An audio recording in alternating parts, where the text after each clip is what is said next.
All right, friends. Do you have the text, friends? You have the text that I sent you? Let's put you all on mute. So give me a thumbs up or something if you have the text. Yes? Yeah? All right. Let's read it. It's late. Megillah we learn in Megillah, in the Gemara, in Tractate Megillah. There, the Gemara says as follows. Esther, after the whole story, Haman's downfall and the great miracle, so Esther sent a message to the sages, meaning to say the Sanhedrin, the Supreme Court, with a request, Kivuni ledoiris. I'm requesting that you establish me unto all generations. In brackets, the Yom Tov, that Purim should be a Yom Tov, or the Kriya, and the reading, there should be a reading of the story. Liyos li l'shem, my name should be perpetuated and established unto all time. The Gemara continues. That was request number one. This request is with respect to the holiday and with respect to telling the story. But then there was another one, because the first request did not include that the Megillah become part of the Holy Writ of Scripture. She sent a second letter. Esther subsequently sends another request to the sages, Kisvuni ledoiris. The first one was Kivuni, establish me. The second one is Kisvuni, write me unto all generations. In brackets, Rashi's explaining the Gemara, Shemegillah tikosev, that the Megillah be written, quote, Imshar Ksuvim, become part of the rest of the holy writings of Ksuvim. That Rashi explains is what she meant by that. All right, so that's the Gemara, the Gemara, the Al Gemara, the Bavli, the Babylonian Talmud. There's two requests, Yom Tiv, and tell the story, and the second request, make it part of the holy scripture of Ksuvim. The Jerusalem Talmud Megillah has a slightly different version of the story, and it goes like this: of what happened in terms of establishing the Yom Tiv. Mordechai and Esther, Kosvu Igeres. Mordechai and Esther send a letter. We don't hear about Mordechai participating in the Babylonian Talmud. The Talmud Yerushalmi tells us that Mordechai wrote together with Esther, "V'shilchu Rabbi and send it to our sages. Shekein omru lehem, and this is what they said to the sages: V'kabli matem aleichem shnei yomim halola b'chol shana, with a request request. Will you accept upon yourself these 2 days every year? Meaning the 2 days of Purim and Shushan Purim. So that's how the Jerusalem Talmud records how the Yom Tov becomes established. Question, v'tzorich biur, you have to understand. Amai, why? Nizke b'bakosha b'Yerushalmi Mordechai ve'Esther. Why is it that the Gemara Yerushalmi mentions Mordechai and Esther? V'ila b'Bavli and Nizke rak Esther. Why is it in the Babylonian Talmud is not mention of Mordechai? Only Esther. V'doiche kloimer, and it's a forced and unacceptable answer to suggest that they're arguing. They can't argue about a fact. You can argue about what would the law be in such and such a case. But what actually happened, that is what actually happened. So sometimes we're forced to say that there is a dispute as to what happened. But we never want to go that route if we don't have to, because it's not desirable to have an argument about facts that happened.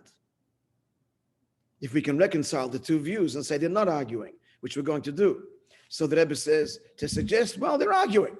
The Babylonian Talmud says only Esther asked, and the Jerusalem Talmud says it was Esther and Mordechai. So that is not an answer we would want to put on the table. Moreover, it's especially unacceptable to accept that there's an argument here because, according to certain versions of this whole narrative, Baal Hamayim Kivuni Bavli, the author of the sage, who recorded it in the Babylonian Talmud, it's the same sage as the Jerusalem Talmud. So that makes it more difficult to say it's the same author and we have two opinions to what he said. That makes it even more unacceptable to simply say they're arguing. So therefore, we have to say they're not arguing. That's the more logical route. It's the same author quoted in both Talmuds. And now we lifted our question, but why does the Jerusalem Talmud not mention, why does the Babylonian Talmud not mention Mordechai? Question's clear? Yep. Question's clear, yes? Response? Yeah. Okay. Yeah, and just how come there's the same person arguing on both Yerushalmi and the Babylonian? We just finished saying at length now that's not the case. Oh, it's not the case. I'm sorry. I misunderstood. Sorry. That's what we're it's not the same person. Okay. This is exact. Pardon? Are you saying it? I'm sorry. I misunderstood. The last thing I thought you said it was the same person who's making. Yes, both. We did say that. We said it's the same person. And therefore, we're saying now, this is the whole point of our discussion right now, that it is unacceptable to say they're arguing. And my question is, how can it be the same person in both of them? I just don't understand. How is it the same person on both? This is exactly what I'm saying. Oh, sorry. We're about to explain now that it's unacceptable to say that they're arguing, and therefore we need to understand and reconcile these two statements, which we're about to do. Okay? Yeah? Yeah, thank you. Yeah. Okay. So the answer is that they're not arguing because they're speaking about different dimensions of the request, different components. How so? The Babylonian Talmud is talking primarily about the reading of the Megillah. The reading of the Megillah, not Yom Tov, but the reading of the Megillah. Ala shebetchila bakosha biksha Esther kivuni. First, her first request was tell the story. Shebechol shana yikros sipra Megillah. As Rashi says, each year they should tell the story. However, in her original request, as recorded in the Bavli, aval ein tzarich leis mitech haksav dafke. She originally didn't request it to be actually written out of the scroll. For Shuv Bikshan, then she sent the second one. Kisvulni nedoires, write it for me. Shetikva b'seich sifrei hakodesh. It should be written out of one of a holy writ. Not just tell the story, but you have to read it from the scroll. And the koral pela yotz, and reading it by heart, you're not yotze, which is why you can't use you can't use the phone. It's got to be read from you got to hear the voice, the actual voice read from the scroll. Now, this was her request only. So we're building our case slowly. It's a jigsaw puzzle. So the first piece on the table to resolve the contradiction between the Bavli and the Yerushalmi is the following innovative insight, and that is that the Babylonian Talmud is speaking primarily about the story. Could look at the words. Esther sent to the sages, establish me for the generations. There's no mention of Yom Tov here. She means the story should be told. She had the second request, not just tell the story, but tell the story what? As written from actual scroll. Now this request is only Esther. What request? The story, first part A, I want it told. Then she says, no, I actually want it written. But what are we talking about? Not the holiday of Yom Tov, the holiday of Purim. There's no mention of the word holiday there, but rather the story. And that was a request that was expressed exclusively by whom? Esther. Mashenken, let's continue now, the next piece of the puzzle on the table. Mashenken, Yerushalmi mighty beikir, but the Jerusalem Talmud is not arguing with the Babylonian Talmud at all. It's talking about another component of their request, a separate component. Beikir betzem atakona de kviyas yemei Purim, the mei mishte v'simcha, that Purim be established for days of feasting and rejoicing. That part of the request, the Jerusalem Talmud tells us. Let's revisit those words and see. Quote, are you accepting these 2 days every year? They don't mention anything about reading. That part of the story, the Babylonian Talmud tells us. Like they divided the story. We'll soon tell you why. The Babylonian Talmud tells part of the story of the request, and the Jerusalem Talmud tells us another part. What does the Jerusalem Talmud tell us about the days? The days should be Yom Tov. Look at it again. Last line of the right-hand column. Shnei Yomim Halalu. Ubakasha Zu, on this request, Hoyse Shal Shneihem was both of them asked this. Mordechai and Esther Gam Yochad. So we resolved the problem. There's no contradiction. There are two requests here. The request to read it and establish the Megillah as part of the Holy Writ, that's Esther alone, recorded in the Babylonian Talmud. The request that it be Yom Tov, that was a request by Mordechai and Esther, a second request, or a third really, but a second request, and that was by Mordechai and Esther. So there's no contradiction in terms of the facts on the ground, what actually happened.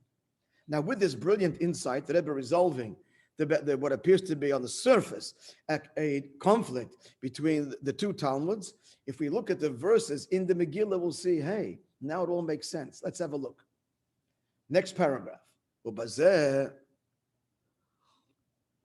light of the above, the precise language of the Psukim in the Megillah becomes very clear. Let's have a look. Chapter 9, verses 31 and 32 reads, quote, you got to see it inside here, because this is the beauty here. The Jews accepted to fulfill these words, bismanehem. I'm sorry, not these words. Rewind. To fulfill these days of Purim, bismanehem in their times, kashekim aleim Mordechai Yehudi Esther Amalka, as they accepted upon themselves from Mordechai and Esther. And it continues, so note, in this verse, they're both mentioned. In what context? The Jews accepting Yemei HaPurim Ha'ela, these days. There's no mention here about the reading. Then the verse continues in verse 32. Umaimer Esther Kiyam, and they also fulfilled the words of Esther, Divrei HaPurim Ha'ela, these words, V'nichtav b'sefer, and it was written in the text. Amazing. When it comes to the days, Scripture says what? Mordechai and Esther in verse 31 of chapter 9. The very next verse, 32, and it talks about reading the Megillah, Mordechai is dropped, only mentions Esther, which is very strange. But now we have the answer. We have the two Talmuds that give us the whole picture, because there were different requests. Only Esther asked it should be written down, which is why only her name is mentioned in the Megillah when it says that the Jews fulfilled Esther's request to write down the story and read it every year. Dakosav Arish in the first verse, verse 31, chapter 9, Medaber talks, it was not spelling out for us. Alatakona de Mea Purim, the enacting the days of Purim. There should be Yom Tov. And therefore the verse mentions Mordechai and Esther, because indeed, as the Jerusalem Talmud tells us, both of them requested that. However, because of Hasheni, the second Pasuk 32, chapter 9, the very next one, it's talking about the story of the Megillah, quote, Divrei HaPurim, the words of Purim. And moreover, uksivas, and writing it down, quote, v'nichtav b'sefer, and they wrote it down in the scroll. Therefore, verse 32 says, only the Jews kept the words or the request of whom? Maimer Esther, because the Huba Koshes Esther Levada, only she asked for that. And now we have the question, why is this? Good. Now the facts on the ground are clear. There's no contradiction between the Babylonian Talmud and the Jerusalem Talmud. There are different requests. But they have to understand why. Why didn't they have a uniform request? Why didn't Mordechai also ask for it should be written down? And then the Megillah would be called on his name too. It's only called Megillah Esther. Now we know why. Because only she asked for it. But why didn't he also ask for it? Answer, v'yesh lahasbi sibas. I have the babak. Are we following so far? We've answered the contradiction, the Bavli, the Yerushalmi, the words in the Megillah, verse 32, 31 and 32 now become crystal clear. Why two names and only one name? Mordechai and Esther, then only Esther. Brilliant insight of the Rebbe. Clear? Now we have to understand, but why did it happen this way? Why weren't they together on the same page in terms of both requests? Now we're going to get the answer.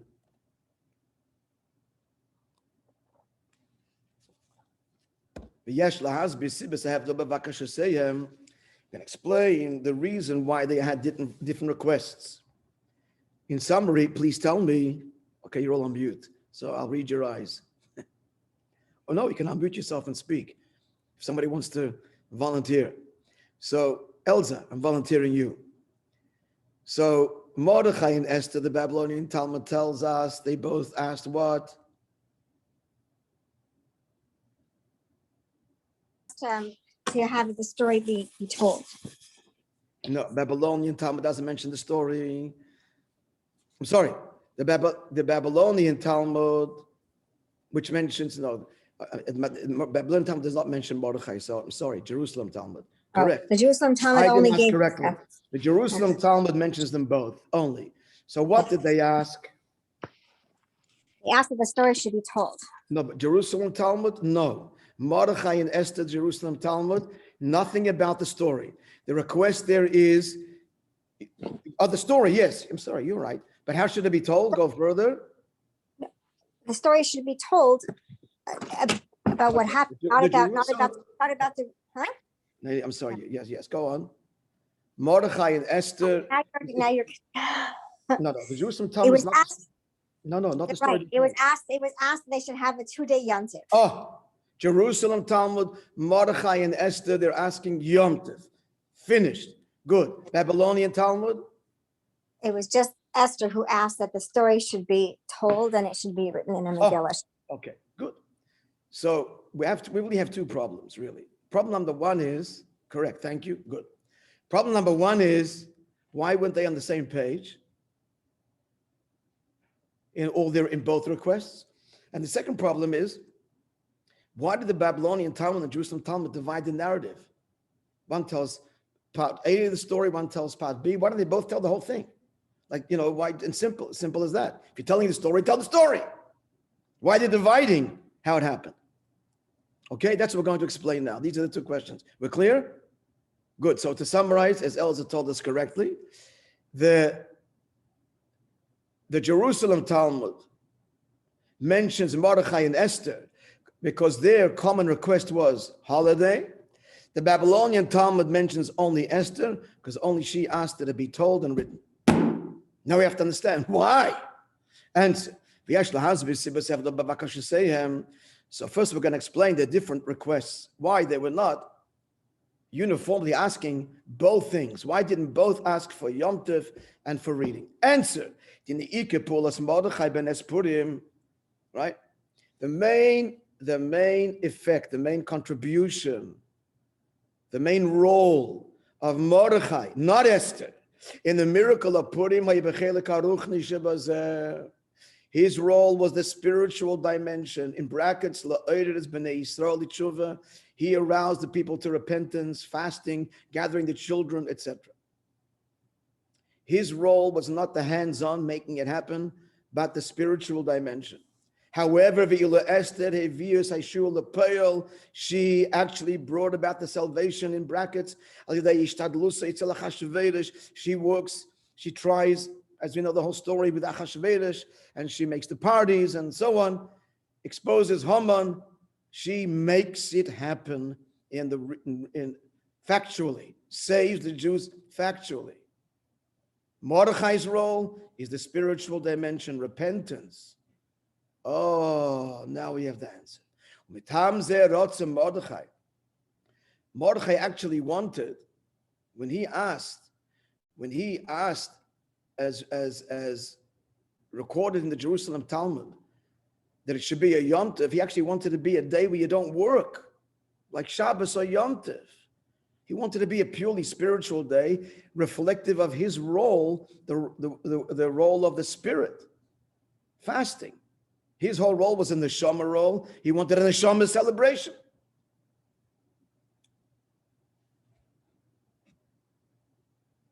So that's why he wanted, and the sages didn't accept it, but that's what he wanted. He wanted not just a holiday, but a Yom Tov. It should be also b'malacha. He was pointing to the whole celebration should be a spiritual one, consistent with what he did and the Jewish people. Whereas Esther, her role was practical. So therefore, and that therefore different requests as how do we remember and recall the miracle. So through the mitzvahs of Purim, Mishta v'simcha, celebrating, Mishlech Mones, Matanas Avyonim, giving gifts of food. So you look at that person celebrating, you don't know what he's celebrating unless he tells you. Giving gifts of food, it's a nice thing. But it's not, what is this? So the memory there is only in your mind, but it's not happening in actual, you cannot see it factually. It's the intent of the person. Why am I giving gifts of food? Or why am I celebrating? Because of the story of Purim. And that's what Mordechai is asking. These things should be done. It should be a Yom Tov. Okay, he settled for the Yom Tov. Of course he settled. The sages said it's not going to be no work. But we will do the Shalach Manos and we will do Matanas Avyonim. Good. So Mordechai is satisfied fundamentally because through these things, it's all to remember, and it's all happening here in your mind and heart, granting significance to your food and drink and your gifts and your matanas avyonim, which you do year round. But today it's different, it's Purim. But the casual observer wouldn't know what you're doing. But when you read the story, and it's written of a physical scroll, that's tangible, that's the story. And that's what Esther's asking. But when you tell the story, that's for sure. Everybody knows what's going on. It's tangible, not just happening here, but it's happening in the manifested world, in the world of speech. Then she said, no, not just speech, not just talk it. Gotta hold it in your hand. Here is the story, here's the book, here's the scroll. So now this is Esther's role. I want it to be practical because that's what she did. She saved their physical bodies. So that here the Nes is bedibur b'maisa in words, and not just in words, but in action, because we have what? A physical scroll. Turn the page, the next one, final paragraph. And therefore, and I'm going to add an insight to this. If Mordechai was satisfied, then how should Purim be celebrated with mitzvahs? Hamaskiras, it remind us about the ness of the miracle, and where is the appreciation seen? The machshavas adam, where is it manifest? Where is the word Purim? Purim isn't stamped on your drink; it's in your mind. The machshavas adam, the person's mind and heart, consistent with Mordechai's whole role in the whole story, is to arouse the people in their mind and their hearts to shuvah. But Esther says yes, but I wanted to go further. Esther biksha, so she's asking that it's got to come down in a kind of a celebration that you can physically see. What is this? Tell the story, the ear can hear. A non-Jew going by, listen to the story. He knows what's going on. He knows why you're celebrating. Here's a scroll. You can take off the shelf and read. So say it, tell the story, and more than that, b'maisa, tell the story from a physical scroll. So this answers only one of our questions right now, and that we answered why they have different requests, and the answer is consistent with their different roles. But what else do we have to explain? What's the question we asked moments ago or a few minutes ago that we need to explain? Why what? Go on. Why do the two different Talmuds give it over two different? Why aren't they collective? Yeah. Why? They made this actually they were written over different periods. So it's why this is we have to understand the why each one is giving only a part of the story. If you're telling the story of how Purim was established, just tell it in another few words, and both of you would tell the whole story, and life would be simpler. Why is it? And now comes the beautiful part. I mean, it's all beautiful. So why is it the Babylonian Talmud tells us about what Esther asking that the story be said and written? And the Jerusalem Talmud tells us the common request of Mordechai and Esther that it be a holiday, and then the nuance within that Mordechai wanted it a real holiday. So they divide the narrative. The holiday dimension is mentioned by the Jerusalem Talmud, and the words and the written part, Esther's request, is written by the Babylonian Talmud. Answer. Because this is unbelievable. This is consistent, the Rebbe said. Consistent with the difference between the Jerusalem Talmud and the Babylonian Talmud. They're two different, they're both Talmuds, but they're very, very different. Both of them are a commentary of the sages on the Mishnah, the same primary text, but they're very different. First, if you look on the shelf, friends, they're not even opening the two sets, you can see right away one huge difference that meets the eye. The Jerusalem Talmud is this many volumes. Babylonian Talmud is many more, even though the Jerusalem Talmud actually has commentary on tractates that the Babylonian Talmud doesn't. Seder Zroyim, his Talmud Yerushalmi is on Seder Zroyim, and there's no Bavli on it. And yet, overall, it's a much shorter. Why? Because you'll see, if you learn the two Talmuds, you can see right away.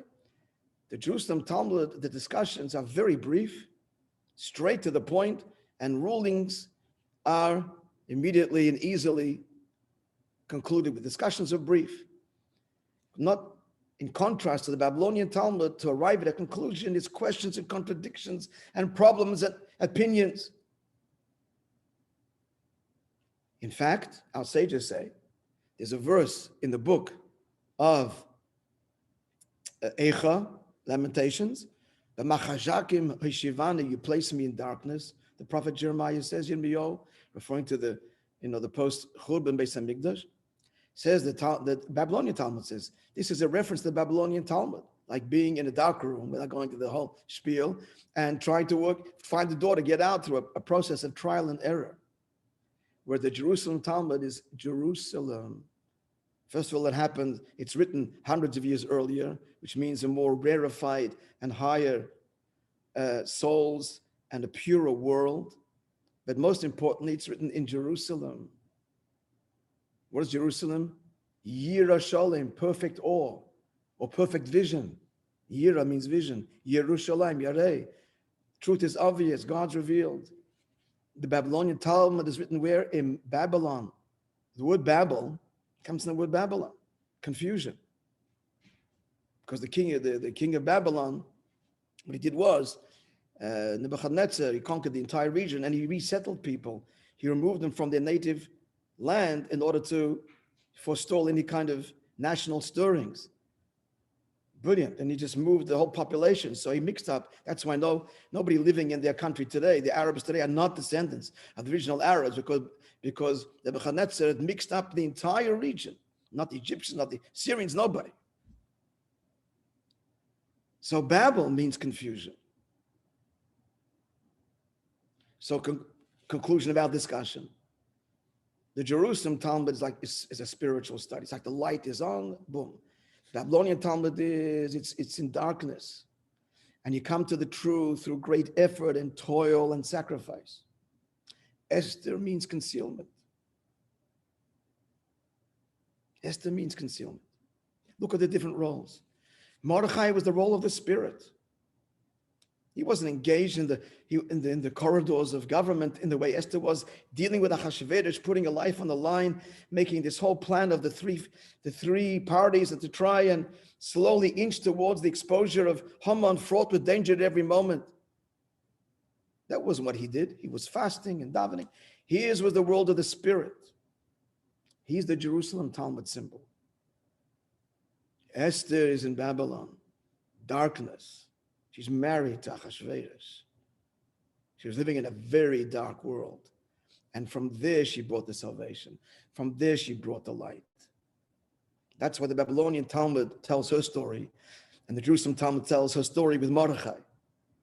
It's consistent all the way in the players of who's asking for what and who records who's asking for what. Babylonian Talmud, that's Esther. Jerusalem Talmud is the world of Mordechai. Mordechai was a sage. He was part of the Sanhedrin himself, actually. Now, here's the fascinating thing, friends. Here's the kicker. L'chaim.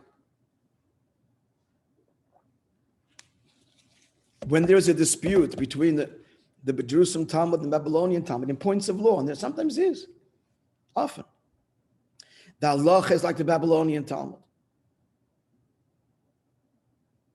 Because when truth is arrived at through effort and through darkness and through sacrifice, you touched it much deeper. You touched it much deeper. So the halacha is like the Babylonian Talmud. It's the final word in all discussion. Because the Babylonian Talmud is the discovery of what Hashem wants. Or rephrase that, it's revealing God in this dark world, physically, tangibly. Esther makes it happen. The Jewish body was going to be burned, destroyed, and she saves it forever. And we are here to tell the story. She brings the eternity of the people, not just the eternity of our souls. Mordechai represents the eternity of the Jewish neshama. And Esther represents the eternity of the Jewish body, a far greater achievement. That the body is eternal. Am Yisrael Chai, physically forever. And moreover, the bodies will be reconstituted and come back, as we're learning in our JLI course, or we're going to learn. So everything is clear now. Now we understand in summary. If you want to chime in and help me and fill in the blanks as this is what I'm going to do. I'm going to say a sentence and just leave the final piece of the final word for you to say if you'd like. In summary, now that we've sorted and clarified everything, thanks to the Rebbe who has resolved all the apparent contradictions and explained everything to us in this most inspiring way. Here's the conclusion of it all. In matter of point of fact, there were two different requests. One that came from Mordechai and Esther together, and one that came from Esther alone. The request from Mordechai and Esther together is recorded in which Talmud? Jerusalem. Boy, I'm getting nachas. The Jerusalem Talmud, correct. And what is that request? Basically, it is that Purim be a holiday. A Yom Tov. Beautiful. Then the Babylonian Talmud, which actually comes later in terms of time, says and tells us there's another request that's coming that came in two parts, and it comes from who exclusively? Esther. And what's the request? First, she said, I want the story to be written and told. The first, she said, I want the story to be told. Then she sent the second request and said, I want the story to be written. So she's going from speech to action. When she saw, I guess, that speech was accepted, okay. So you're understanding where I'm coming from. She's saying, I'm going even further. I want it. Now we're going to explain first why they were not uniformly asking for both. Answer, because Mordechai and Esther had different respective roles in bringing about the whole miracle, the salvation of Purim. Mordechai's role was primarily spiritual. And this was manifest, a little more, it's beautiful. I'm having so much nachas. This is manifest in the fact that he called the Jews to fast. Well, actually, it was Esther's request, but he's the one that actually made it happen. And he made them fast. He went in sackcloth, we're told, and he gathered all the children together. Good. Esther's role was, what was her role in the story? She actually made it happen. Physically, literally. Hence, we understand, therefore, why their requests in establishing Purim as an eternal Yom Tov would be reflective of their respective roles. Mordechai wants Purim to be what kind of holiday? A spiritual holiday. In fact, he went so far as wanting it should be like a regular Yom Tov. A regular Yom Tov. We don't work at all. We're completely in the spirit. So he says, we'll give shalach manas, we'll give gifts to the poor, but what's missing there compared to what Esther's asking? When you look at the shalach manas, do you see the details? It's missing the details. It's missing the actual reasons behind it. You don't see that it doesn't tell you what Purim. You see Jews giving gifts of food. That's nice, but what happened? You don't know. It's not coming down practically. You've got to get into their heads and into their minds and find out to the casual observer. But when you read the story, do you know what happened? You know what happened. So Mordechai wants a spiritual explanation, a celebration, correct? And Esther is asking, in addition to that, but she never asked for a yontif, mind you. Only he wanted the yontif. She wanted the day celebrated, obviously. But in addition to that, she wants it brought down to what? Not only tell spiritual, not only just to be answered, but that it should be a physical. There should be something tangible. They actually have to hold the Megillah in their hand, and they should be able to not just know the story, but feel the story. It should be right. But not only, but before holding it in your hand, tell the story. That a listener, an observer comes in, he hears the story. In Mordechai's model, in everything that he's mandating, you don't see or hear the story. You have to probe, ask, what happened today? Why are you giving gifts of food, shalach manas? But the way what Esther's advocating is, tell the story. Anybody who's around to observe the holiday, he knows what's going on, or she knows they're telling the story. And then not only tell the story, but it's written. So much, which means to say that even after Purim, it's on the shelf. Anybody can read the story. Good. Now you have and not just say it, but you got to say it twice on each day. And 2 times. So that each day it should be clear that it wasn't just yesterday, but it's today. Yeah, like, night and day. That it's current, yeah. Right. Now, thank you. Now you're going to tell me, resolve and solve the riddle, the mystery, which was a mystery for thousands of years till the Rebbe explained it, like everything explains. Why is the story divided by the 2 Talmuds? Why do they both just tell the whole story? Answer, it's consistent with the different natures of the 2 Talmud. So I'm going to kind of say the sentence and you final word. The Jerusalem Talmud, let me give you a little scenario, which I've talked about here anyway, and you're going to fill it in. There's 2 scenarios. A person's in a room and he has got to go out. So one scenario is the light is on. He sees the door. Let me make it clearer. He's brought in blindfolded into a room. The blindfold is removed. Scenario 1 is a dark room. Scenario 2, it's a light room. So obviously, if it's a light room and he's in an unfamiliar room and he wants to leave, he sees the door and he walks out.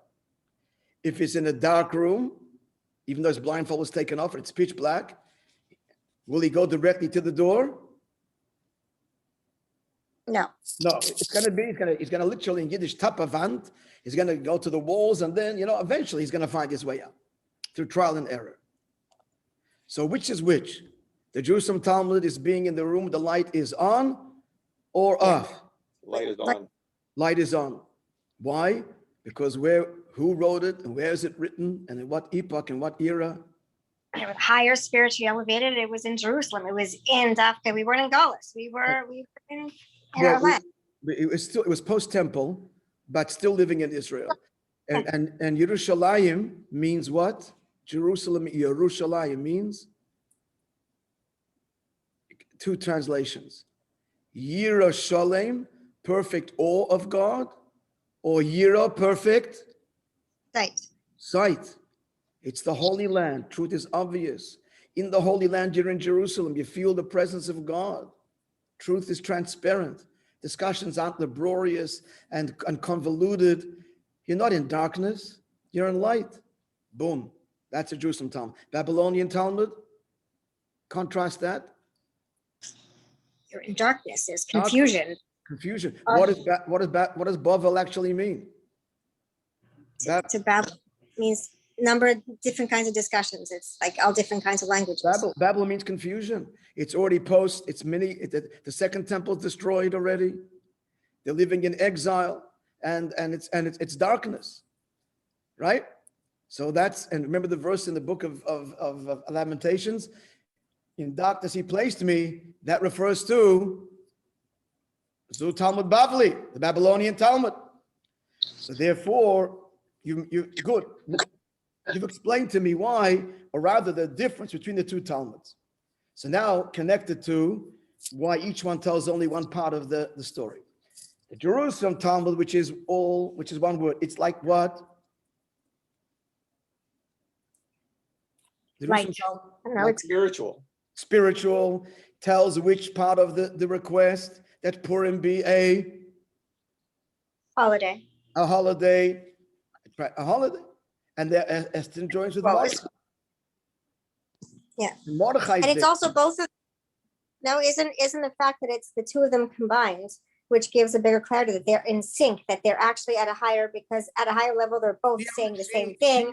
It's only when things get darker that they're not quite looking like they're saying the same thing. But at a higher level, it's the two of them, and they're succinct. It's together. They're in sync. Mordechai, Esther appreciates the spiritual dimension, but she adds something Mordechai beyond Mordechai. Yeah. She adds something. So the Jerusalem Talmud, consistent with being spiritual and light, and that Mordechai is mentioned there because that's what he's all about. He was the spiritual dimension. In fact, he wanted it to be a purely spiritual day, and everything should be observed within the mind and the heart. That's where it's all happening. So that records which part of the request that Purim be what? A yontif. Yontif. And the Babylonian Talmud mentions exclusively only who? Esther. Esther. The Babylonian Talmud is about being out there in the world, in a dark world, the body, the physical confusion, and bringing godliness even there. Who is that? That's whom? Esther. And therefore, Esther, and therefore she wants not just a spiritual, say the story, let the world hear it, and have it written where? Even on a physical scroll. And the final important critical insight is that in the theoretical, and it happened, not theoretical, when there's a dispute between the Babylonian Talmud and the Jerusalem Talmud, who's the law like? The Babylonian. Why? Because the ultimate intent that God wants is that the body be engaged, the world bring the spiritual to the physical, suffuse it, don't just live Jewishly in here and here, live Jewishly here with the physical hands and body. Tangibly, therein lies the ultimate intent. So therefore, it's Esther that it's called the Megillah of Esther. And this Megillah will endure forever, even after Mashiach comes, because that's exactly what Mashiach is all about. Hashem's presence revealed in the body, in the physical world, in the Babylon, in the darkness, in the transformation of the darkness into light. That's what Esther does. So in the end, she's the quintessential hero or heroine. We don't say heroine anymore. It's no longer PC, I think. It's one word. She is the enduring model. It's called Megillas Esther because this is the difference between men and women in general. Don't have to point out the obvious. The guy's spirituality, he's got to be cloistered, what's the word? Secluded, not what I'm looking for. For a guy to be spiritual, you got to put him in a shul, close the door, put a tallis over his head, and they can be spiritual. Put him out there in the world. He's distracted. It's hard for him. He's got to learn this from the woman to be in the world, in business, in the body, in food and drink, and be spiritual there. He's easy when, boom, go to the spiritual. The woman can be in the world and children and whatever, home, and a deep connection to Hashem in those very activities. It's not two worlds for her. It comes much more instinctually. Spirituality in the physical body fuse much more seamlessly for her. Her physical beauty is a reflection of a spiritual thing. Pardon? His approach in the beginning was just go to Ashvaros and just tell him to save us. And she realized that wasn't going to be enough because it's not just about spiritual. She's got to figure out a way. She had no connection to Jerusalem, right? He had the connection to Jerusalem. She was born in Babylon. She didn't know about Jerusalem. She was in the political world of Babylon at the time. She knew this is the way she was going to get out of it. He was still back in Jerusalem. Just tell your husband that save the Jewish people. She knew she did that and they were done. Yeah. Or perhaps maybe we could suggest that he said, I don't know how to do this. You'll figure it out. So you're kind of leaving it to her. I'll take care of the spiritual dimension. We'll do teshuvah. But how it's going to play out in the ground, that's your world. And that's why it's the book of Esther, because it's really her story. That's the book of Esther. He inspired it, but it's her story. Yeah. But actually, if we probe a little deeper, she also tells him fast. You've got your role. She's inspiring him. You've got to do the fasting and the learning. The wife encourages the husband, go to shul and learn and daven. She's telling him to go because he doesn't want to go there either. Once he's there, he has a good time already, but he's not running so fast. She's got to inspire that in him. So she's really the mover and shaker, even of his spirituality. But the incredible message here is, and it's before Mashiach, and to say this is what's happening, that it's the ultimate, as you're hearing all the time, this is what Chassidus is telling us over and over again, that God's intent is a dwelling place here in this world, that holiness pervade and come down to the nitty-gritty of physical life, the world out there. Esther embodies that. So it's Megillus Esther, and as I said, that's why this story will be read even in the perfect Messianic world. When Mashiach comes, we'll still read the story because that's what it's going to be. Seeing God in nature, seeing God within the body. She's the one, practical, tangible, touch it, feel the scroll. We'll feel the presence of God with our hands, whatever that means. The flesh will see, not just the mind. It's not going to be a spiritual disembodied state of meditation and transcendent. No, it's going to be very earthy and physical. That's the whole beauty of it all. That's exactly what Esther embodies. So it comes out in the end, really, that Purim is the ultimate yontif, and in essence it is, and that's why the joy is the greatest. So may Hashem grant that in fact, Gewalt, 29:25, it be this way, that we celebrate Purim already with Mashiach and with Esther and with all the Jews, all our forebearers. Because everybody has an equal role. Male and female, they all have an equal role in this. You all have an indispensable role. Obvious. A complementary role. Yes. And in the end become one. Yes. In the end become one. And the ultimate is the fusion, all becoming one, each one bringing to bear to the relationship, the masculine, the feminine, and therein lies the wholeness of it all. So may we merit Mashiach's coming and the true Purim celebration in its fullest sense. Amen. Thanks so much, folks. Shkoyach, Rabbi. Shabbat Tov, everybody. So you have something to share at your Purim feast on Friday, if not earlier. Okay? Thank you. All right, thank you. Be Elza. well, everybody. Elza's the Esther. I can't be the only female there with my face on, so that's why, but I'm here. Have a great day. Bye. Feel good. Bye.